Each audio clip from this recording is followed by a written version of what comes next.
Presented by Monabic Music. Sai Recording Studio, Delhi. कहीं में लागे छोला जगे बाकी कहे चिया तोरा से यहाँ जगे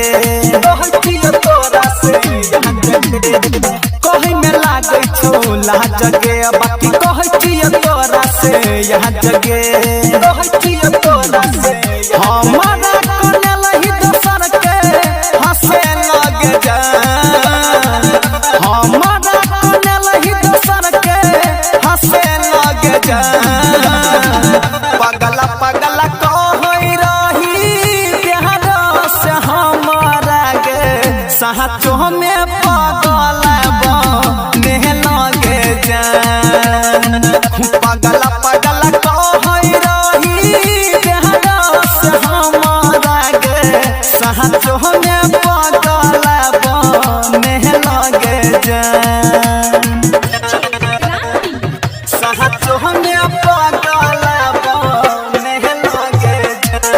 Sai Recording Studio, Delhi. सच कही ससुरा में रही नया बाद गे हंसत खेलत जिंदगी हमार के बर्बाद गे सच कही ससुरा